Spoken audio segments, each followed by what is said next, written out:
Hey everyone, it has been a long week and I'm happy that I'm finally able to film this video. This week I watched 3 black films that were available for free rental on Amazon Prime, which were Blind Spotting, Just Mercy, and Selma. So, let's get into it.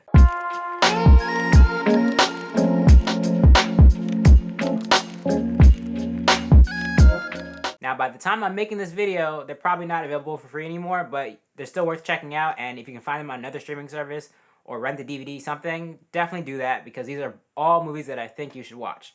Maybe not all at once because there's some heavy stuff here, but they all are really great movies, very educational, but they also don't shy away, they don't hold back on showing what's happening to the black community. So definitely check these out, but also be careful not to watch them all at once. Or at least if you do watch them like that, maybe find something fun to watch afterwards, like a sitcom or something, just to kind of bring back up your spirits because, again, these movies have some heavy stuff. Alright, let's go. First movie is Blind Spotting, which is directed by Carlos Lopez Estrada and stars Daveed Diggs and Rafael Casal. I believe they also wrote the movie.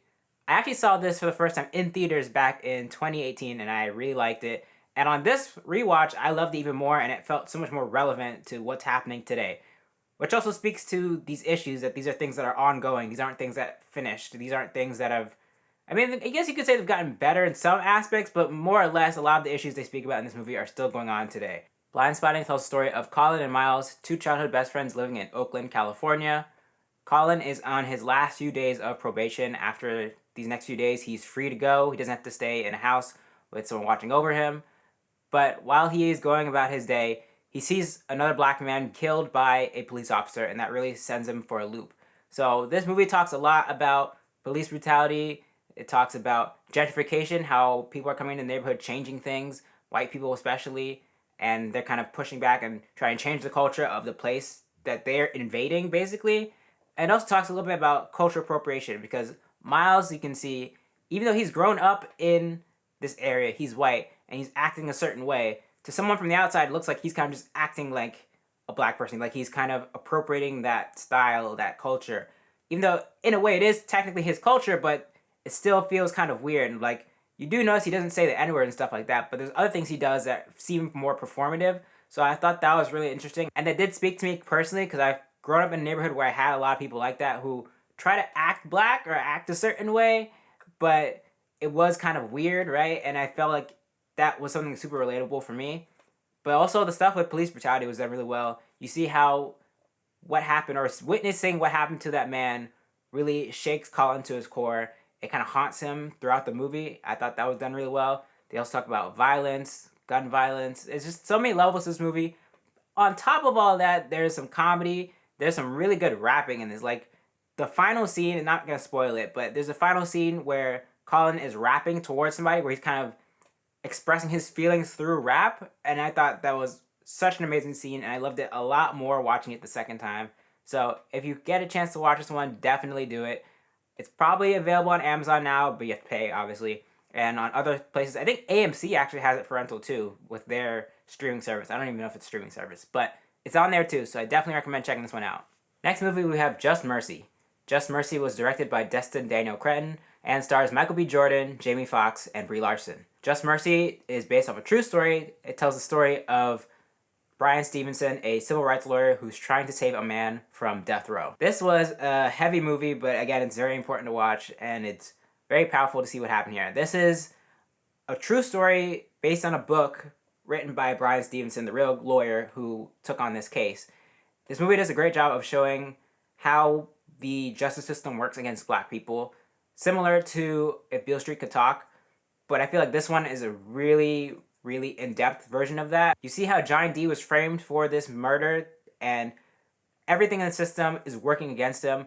People are lying, witnesses are lying about what they saw at the time of this happening, and so it's like everything is working against him. They think they have the right guy just because he's black, but in reality they don't. And so not only do you see the whole legal process, you see Brian Stevenson going around trying to get evidence here and there, trying to find the truth of what happened, but you also see Johnny D's life in prison, how he's interacting with the other people in his cell block, how their stories are kind of similar, how they've all been kind of framed for something they didn't do, or maybe they did do something, but there's more levels to it. Like, there is one character who did commit a crime, but you find out it's because he suffers from a lot of mental health issues as a result of serving in the military. So again, there's levels to it. Like, they really hit home how the death penalty is used against black people, and it's very, again, heavy. They do a really great job of showing the racism, because this takes place in the South. So you see how much pushback Bryan Stevenson and his group are getting for trying to fight for this person's right to live. And it's just really heavy. You see a lot of the racism happening here. You see how people, even at the top, are working against Johnny D, trying to get him to stay in jail. They think he deserves a death penalty. It's really, really crazy.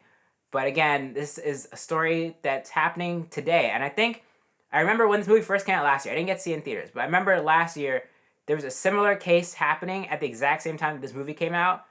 It's completely unrelated, but it's almost the same thing, where someone was being put on death row for something they didn't do.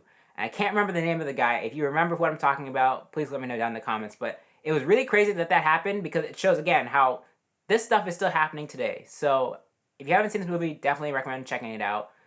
Again, it's heavy, so afterwards maybe have something light to watch after, like a comedy or something. Go read a fun book. Like, again, it's very heavy, but it's a very necessary movie, and I definitely think it's worth watching. And last but certainly not least, we have Selma, directed by Ava DuVernay, and it stars David Oyelowo as Martin Luther King Jr., the prolific civil rights activist. This tells the story of how he organized the Selma March as black people were trying to fight for the right to vote. Two things I think this movie does really well is, one, it shows Martin Luther King's journey. It shows how he's organized people. It shows how different people following him view him. It shows the different discussions people are having about the issues about Martin Luther King Jr., Malcolm X, how they all play into the civil rights movement. And it really shows people coming together and fighting together for this cause. On the other hand, it really shows the police brutality. It shows the systemic racism in the government, how at every level there's somebody who does not want black people to have the same rights as white people. So you see how they resort to violence. You see how they use the system to keep black people down. They mentioned it many times in the movie that at the time of this movement happening, black people technically already had the right to vote, but at different levels, the local level, the state level, they have so many other laws in place to try and prevent black people from being able to vote. If you really want a good in-depth look at the civil rights movement and what Martin Luther King Jr. worked for and that kind of stuff, I think this is a really great educational movie. Again, it's also a heavy one because you see a lot of black people being murdered, beaten. It's really heavy, but again, it is worth watching because it's so educational. It really shows the impact that Martin Luther King Jr. had. It shows the hardships they had to fight through in order to make this happen. It's also a beautifully shot, really well acted, and great direction from Ava DuVernay, so it's definitely worth watching. Again, probably not for free, but if you find it, check it out. So these are 3 free black movies I watched this week. If you've seen any of them, let me know your thoughts down in the comments. Also, don't forget to like this video, share it, and subscribe. Also, if you follow me on Twitter, you saw, hopefully, that I said I had an announcement. So I've decided, with everything going on, I think it's about time for me to take a hiatus, not from making videos on this channel, but more specifically doing review type videos. I think, one, it's kind of hard because there's not a lot of new releases coming out, and for a small channel like me, it's kind of hard to get people to watch if you're not talking about the biggest movie out right now. 2, it's been harder to do videos since the pandemic and the lockdown started because my day job has become a lot more work since everything's virtual now. And thirdly, it just hasn't been as fun. I feel like people aren't watching as much or enjoying it as much, so I think it's time to shake it up and try something different.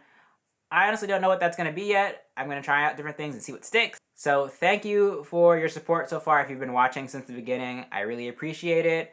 Hope you stick around for what I have next, whatever that is. I'm sure it's going to be fun. But till then, thanks for watching. I will see you in the next one.